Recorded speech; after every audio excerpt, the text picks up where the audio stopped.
Now, I will place the required controls for the first field, order ID. We need to use a label and text box. Both the text box and label controls can be found under the section Standard in the toolbox. I will have a text order ID for the label and name the text box TXT order ID. We can use the properties pop-hub to set these properties. The controls look and feel will change in real time based on the property you change. This will help the user visualize the look and feel for the end user. I will uncheck the Enable property to disable the Order ID text box because it will be auto-generated. Once I finalize the width of the controls, I can resize the column again. I can now copy the label control and use it for the next fields, order date and shipping date, so that I don't need to reformat the other labels. Once I paste the label, I just need to change the text property. In this case, I change the label text to order date.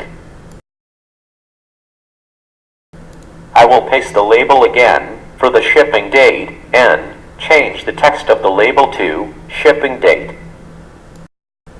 The label width needs to be adjusted so that we have the label text in one line. I will now place Date Picker control for the order date. This control is also under the section Standard in the toolbox. Change the width to 110 and name the control DT order date, then change the format to MMDDYYYY. As we discussed earlier, the format property of the control is not available in the Properties pop-hub, so I will go to the Properties panel to change it.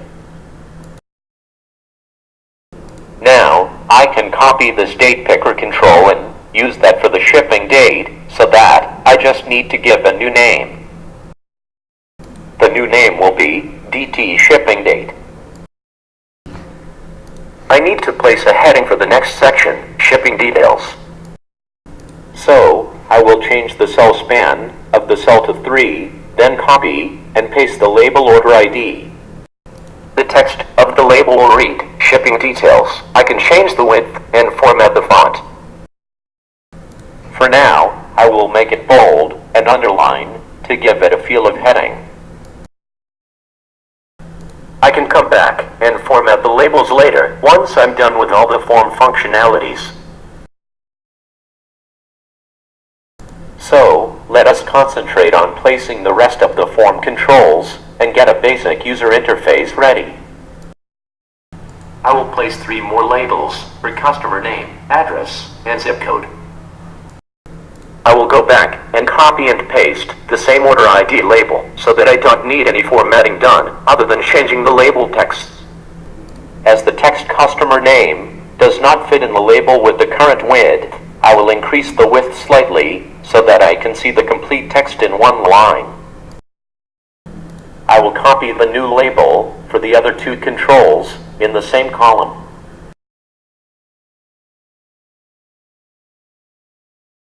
Then change the text of the first label to address and the second one to zip code. The text box for the customer name and address will span 3 cells. I can now drag and drop a text box in the cell with the span of 3. This text box will be for customer name. I will change the width to 275. The name of the text box can be TXT customer name. I am just following the prefix with the control name so that we know the type of control we are using. This will come handy when we use the control name in the rules configuration and data source column mapping. I will pause the video and place all the other form controls and format it as required. Now that I have completed the shipping details section, I will add more rows so that we can design the next section in the form. I'm going to place a dynamic grid control in the next row, so we'll change the cell span to 8.